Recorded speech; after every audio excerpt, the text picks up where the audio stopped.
بسم الله الرحمن الرحيم.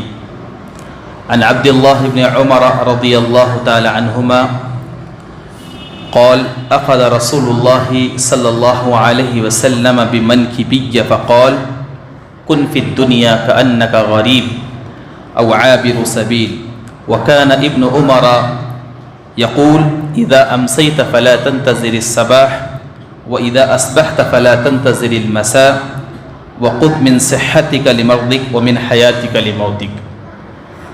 محترم حاضرین، مختصر 15-20 منٹ کے اندر اپنی بات ختم کروں گا اور صحیح بخاری کی ایک حدیث نمبر 6416 عبداللہ ابن عمر رضی اللہ عنہ کی حدیث میں نے آپ کے سامنے بیان کی ہے. حدیث میں اللہ کے رسول صلی اللہ علیہ وسلم نے حضرت عبداللہ ابن عمر رضی اللہ تعالی عنہ کو کندھوں پر ہاتھ رکھ کر کے کچھ بہت بہترین نصیحت کی باتیں، بہت پیاری باتیں نبی صلی اللہ علیہ وسلم نے عبداللہ ابن عمر کو بتایا. ہم سب جانتے ہیں کہ نبی صلی اللہ علیہ وسلم سب کے ساتھ بڑی محبت سے پیش آتے تھے، اور خصوصیت کے ساتھ نبی صلی اللہ علیہ وسلم اپنے سے کم عمر کے جو لوگ ہوتے تھے، بچے جو ہوتے تھے، ان کے ساتھ نبی صلی اللہ علیہ وسلم بہت بہترین معاملہ فرماتے تھے، اچھے اخلاق سے پیش آتے تھے. عبداللہ ابن عمر بہت چھوٹے صحابی تھے. ان کے کندھے پر دونوں ہاتھ نبی صلی اللہ علیہ وسلم نے بڑی محبت سے رکھ کر کے پتے کی بہت بہترین بات نبی صلی اللہ علیہ وسلم نے بتائی. یہ ایسی بات ہے اگر انسان اس بات پر دنیا میں عمل کر لے تو اس کی دنیا بھی اچھی ہو جائے گی اور آخرت میں تو اس کو اللہ اونچا مقام دے گا ہی. تو وہ پیاری باتیں کیا تھی جو نبی صلی اللہ علیہ وسلم نے عبداللہ ابن عمر کو بتایا؟ سب سے پہلی بات اللہ کے رسول نے فرمایا کن فی الدنیا کأنک غریب. اے عبداللہ، دنیا میں اس طرح رہو جیسے کہ تم ایک اجنبی آدمی ہو. اجنبی آدمی کون ہوتا ہے؟ جیسے میں یہاں آیا ہوں، میں اجنبی ہوں. کوئی بھی آدمی کسی جگہ چلا جائے، مسافر ہے، وہ اجنبی ہے. اس کو کیا فکر ہوگی؟ اس کو فکر یہ ہوگی کہ میں کب اپنی منزل کو پہنچوں، اپنی جگہ پہنچوں تاکہ وہاں سکون رہے. ہم سب یہ جانتے ہیں کہ آدمی کتنی بھی اچھی جگہ چلے جائے اور کتنی بھی پاکیزہ جگہ چلے جائے، لیکن اس کا دل اس کے گھر والوں کے ساتھ لگا ہوا رہتا ہے. یہ انسان کی فطرت ہے. تو اللہ کے رسول نے عبداللہ سے فرمایا دنیا میں ایسے رہو جیسے تم ایک اجنبی آدمی ہو. اجنبی آدمی اپنے گھر کو جانے کی فکر کرے گا. یہ دنیا بھی ایک گھر ہے، لیکن یہ اصل گھر نہیں ہے. اصل گھر آخرت ہے. ایک انسان دنیا میں رہتے ہوئے، دنیا کا خیال کرتے ہوئے اس کو آخرت کی فکر کرنی چاہیے، جو اس کی اصل منزل ہے، جو اس کا اصل گھر ہے. تو اس لیے انسان کو دنیا میں رہتے ہوئے اللہ کے رسول صلی اللہ علیہ وسلم نے فرمایا کہ دنیا میں رہتے ہوئے تم آخرت کی فکر کرو، جو تمہارا اصل گھر ہے. یہ دنیا ایک اجنبی جگہ ہے، اور مانوس ہونے والی جگہ، مطمئن ہونے والی جگہ اگر کوئی ہے تو وہ قیامت کے دن اللہ رب العالمین کے پاس جنت کی شکل میں وہ جگہ رہے گی. تو اللہ کے رسول صلی اللہ علیہ وسلم نے یہ بات بتاتے ہوئے پھر فرمایا ایک اور بات فرمایا او عابر سبیل، یا ایک راستہ پار کرنے والا جیسے مسافر ہوتا ہے، اس طریقے سے تم دنیا میں رہو. عبداللہ ابن عمر رضی اللہ عنہ یہ رسول اللہ صلی اللہ علیہ وسلم کی بات سننے کے بعد فرمایا کرتے تھے اذا امسیت فلا تنتظر الصباح. ان کی بات ہے، عبداللہ ابن عمر کی بات ہے. وہ کہا کرتے تھے کہ لوگوں دنیا میں ایسے رہو، ابھی ہم نے شام کیا ہے تو صبح کا ہم کو یقین نہیں ہے کہ صبح تک ہم رہیں گے نہیں رہیں گے، اس کا ہمیں یقین نہیں ہے. اللہ کے رسول صلی اللہ علیہ وسلم نے صحابہ کرام کو ایک اور پیاری بات بتائی تھی. آپ نے فرمایا تمہارا اور دنیا کا، ہمارا اور دنیا کا کوئی تعلق نہیں ہے، اور جو بھی ہم نماز پڑھ رہے ہیں وہ یہ سمجھ کر کے پڑھے کہ یہ ہماری آخری نماز ہے. نبی صلی اللہ علیہ وسلم نے فرمایا صلی صلاۃ مؤدع، ایسی نماز پڑھو گویا تمہیں یہ احساس ہو کہ الوداعی نماز ہے، اس کے بعد کوئی اور نماز ہونے والی نہیں ہے، یہ ہماری آخری نماز ہے. جب انسان کو کہا جائے کہ تمہاری آخری نماز ہے تو اس کا خشوع، اس کا خضوع، اس کی توجہ نماز میں کس طرح ہوگی؟ تو اللہ کے رسول صلی اللہ علیہ وسلم صحابہ کو فرمایا کرتے تھے نماز پڑھو تو یہ سمجھ کر کے پڑھو کہ یہ آخری نماز ہے. عبداللہ ابن عمر نے فرمایا اذا امسیت فلا تنتظر الصباح، جب شام کرو تو صبح کا انتظار نہ کرو، صبح کرو تو شام کا انتظار مت کرو۔ پھر فرمایا کرتے تھے وَخُذْ مِنْ صَحَّتِكَ لِمَرْضِكَ وَمِنْ حَيَاتِكَ لِمَوْتِكَ۔ اللہ رب العالمین نے انسان کو صحت دی ہے، یہ دنیا کی سب سے بڑی دولت ہے، اس کو بیماری آنے سے پہلے غنیمت سمجھو۔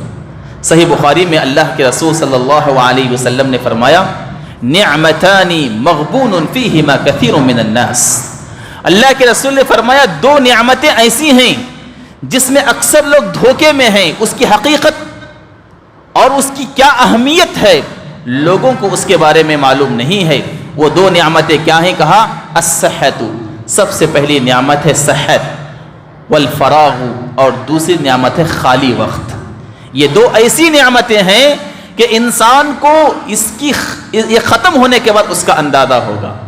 صحت کا اندازہ آپ اس بیمار سے پوچھئے جو صحیح سے کھڑے نہیں ہو سکتا، مسجد کو آ نہیں سکتا، صحیح عبادت نہیں کر سکتا، جھک نہیں سکتا، رکوع نہیں کر سکتا، قیام نہیں کر سکتا، سجدہ نہیں کر سکتا، اس کو اس کی اہمیت پوچھیں۔ اور پھر خالی وقت اللہ کی بہت بڑی نعمت ہے، اللہ رب العالمین نے موقع دیا، وقت دیا، تو اس وقت کا صحیح استعمال ہو اور اس وقت کو اللہ رب العالمین کی یاد میں، اللہ رب العالمین کے ذکر میں انسان گزارے۔ اس لیے ہر انسان کے لیے ضروری ہے کہ وہ اللہ رب العالمین کی دی ہوئی ان دو نعمتوں کو اللہ رب العالمین کا احسان سمجھے اور موت سے پہلے ان ساری چیزوں پر عمل کرنے کی کوشش کرے۔ علی رضی اللہ تعالی عنہ فرمایا کرتے تھے ارتحلت الدنیا مدبرہ وارتحلت الآخرۃ مقبلہ۔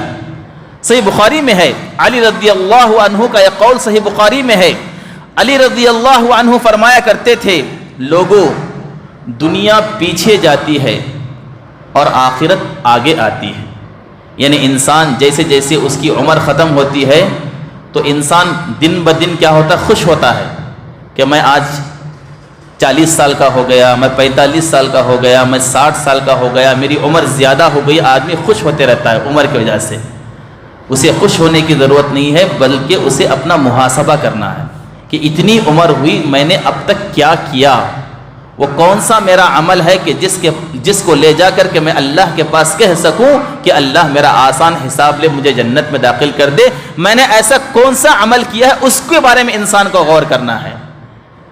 تو جیسے جیسے انسان کی عمر بڑھتے جاتی ہے تو گویا اصل میں بڑھ رہی ہے لیکن عمر اس کی کم ہو رہی ہے، کیونکہ اگر اللہ رب العالمین نے کسی کی عمر 60 سال مقرر کی، اب ہم 35 کے ہیں، 45 کے ہیں، تو گویا اب کم عمر ہماری باقی رہ گئی ہے اللہ کے پاس حاضر ہونے کی۔ تو علی رضی اللہ عنہ فرمایا کرتے تھے ارتحلت الدنیا مدبرہ وارتحلت الآخرۃ مقبلہ، کہ دنیا ختم ہو رہی ہے اور آخرت آنے والی ہے، آخرت آنے والی ہے، ہر انسان کو اللہ کے پاس حاضر ہونا، ہم اس کا عقیدہ رکھتے ہیں، اس پر ہمارا ایمان ہے۔ کفار اس کا انکار کرتے تھے، اسی لیے اللہ رب العالمین نے ان کے لیے جہنم کا وعدہ کیا۔ جو اللہ کی ملاقات پر یقین نہیں رکھتا، وَأَمَّا مَنْ خَافَ مَقَامَ رَبِّهِ وَنَهَى النَّفْسَ عَنِ الْهَوَىٰ فَإِنَّ الْجَنَّةَ هِيَ الْمَأْوَىٰ۔ اللہ نے فرمایا جس انسان کو یہ یقین ہو کہ اسے ایک دن اللہ کے پاس کھڑے ہونا ہے، اپنے کیے کا سارا حساب اللہ کے پاس دینا ہے، اس بات کا یقین ہو جائے تو وہ کامیاب ہو گئے۔ وَأَمَّا مَنْ طَغَىٰ وَآثَرَ الْحَيَاةَ الدُّنْيَا فَإِنَّ الْجَحِيمَ هِيَ الْمَأْوَىٰ۔ اللہ نے فرمایا وہ انسان جو دنیا ہی کو سب کچھ سمجھتا ہے کہ دنیا ہی سب کچھ ہے اور دنیا ہی کو ترجیح دیتا ہے اور دنیا ہی کو سب کچھ سمجھتا ہے، تو اس کے بارے میں اللہ رب العالمین نے فرمایا وَأَمَّا مَنْ طَغَىٰ وَآثَرَ الْحَيَاةَ الدُّنْيَا فَإِنَّ الْجَحِيمَ هِيَ الْمَأْوَىٰ، جہنم اس کا ٹھکانہ ہوگا۔ تو لہذا انسان کو اس بات پر غور کرنا ہے کہ یہ دنیا ختم ہونے والی ہے، آخرت آنے والی ہے اور آخرت کی انسان کو تیاری کرنا ہے۔ آخری بات جو حضرت علی رضی اللہ عنہ نے بیان فرمایا وَلِكُلِّ وَاحِدَةٍ مِّنْهُمَا الْبَنُونَ فَكُونُوا مِنْ أَبْنَاءِ الْآخِرَةِ وَلَا تَكُونُوا مِنْ أَبْنَاءِ الدُّنْيَا۔ فرمایا دنیا میں دو قسم کے لوگ ہوتے ہیں، ایک دنیا کی اولاد ہے، فرمایا ایک قسم کے لوگ ایسے ہیں جو دنیا کی اولاد ہیں، دنیا پرست ہیں، شہوت پرست ہیں، خواہش پرست ہیں، انہوں نے سمجھ لیا کہ یہی دنیا اصل ہے۔ کفار یہی کہتے تھے، قریش یہی کہتے تھے۔ وہ کیا کہتے تھے؟ ان ہی الا حیاتنا الدنیا نموت ونحیا وما نحن بمبعوثین۔ وہ کہتے تھے یہ دنیا کی زندگی اتنی ہی ہے، یہیں پر رہنا ہے، یہیں پر کھانا ہے، یہیں پر مر جانا ہے، پھر دوبارہ ہم کو اٹھایا نہیں جائے گا۔ یہ ان کا عقیدہ تھا، وہ ان کا خیال تھا۔ اسی خیال کو ختم کرنے کے لیے نبی صلی اللہ علیہ وسلم نے ان کو دعوت دی، تبلیغ دی۔ یہ دنیا اصل نہیں ہے، اصل دنیا آخرت ہے، اور آخرت میں وہ ہمیشہ کی زندگی ہے۔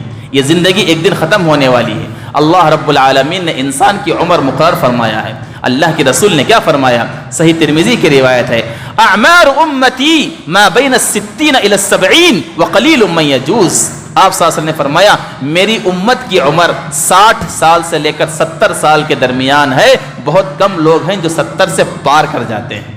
اتنی ہی انسان کی زندگی ہے، لیکن خبر کا مرحلہ، حشر کا مرحلہ اور آخرت میں ہمیشہ ہمیشہ کی زندگی، ان سالوں سے کئی سال بڑھ کر کے اللہ رب العالمین کے پاس زندگی ہے۔ علی رضی اللہ عنہ نے فرمایا دنیا کی بھی اولاد ہے، آخرت کی بھی اولاد ہے، تم دنیا کی اولاد مت بنو، آخرت کی اولاد بنو۔ تم دنیا کی اولاد مت بنو بلکہ آخرت کی اولاد بنو، آخرت کے بارے میں فکر کرو، کیونکہ فرمایا فَإِنَّ الْيَوْمَ عَمَلٌ وَلَا حِسَابٌ۔ آج عمل ہے، حساب نہیں ہے۔ آج ہم جب تک دنیا میں ہیں صرف عمل کرنا ہے، ہم کو کوئی حساب لینے والا نہیں ہے۔ آج ہم نے مغرب کی نماز پڑھی تو کوئی پوچھنے والا نہیں ہے ہم کو کہ آپ نے مغرب کی نماز پڑھی، حساب دو۔ کل ابھی آپ عشاء کی نماز نہیں پڑھیں گے تو تب بھی آپ کو کوئی پوچھنے والا نہیں ہے، کوئی حاضری ڈالنے والا نہیں ہے کہ آپ نے عشاء کی نماز کیوں نہیں پڑھی، فجر کی نماز کیوں نہیں پڑھی۔ یہاں صرف عمل ہے، یہاں بدلہ نہیں ہے۔ دنیا میں صرف عمل کرنا ہے، عمل کرنے کیوں کیا کیوں نہیں کیا کوئی پوچھنے والا نہیں ہے۔ لیکن کل کے دن کیا ہوگا، قیامت کے دن کیا ہوگا؟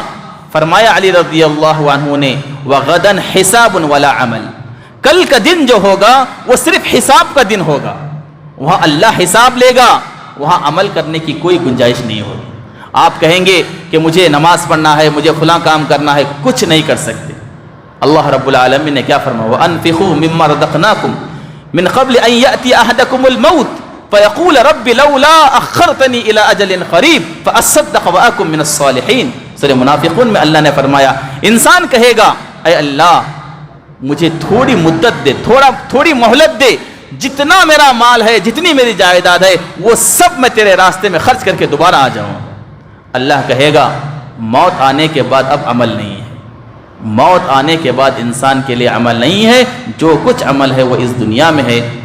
اس لیے جب تک ہم دنیا میں رہتے ہیں عمل کے بارے میں سوچنا چاہیے۔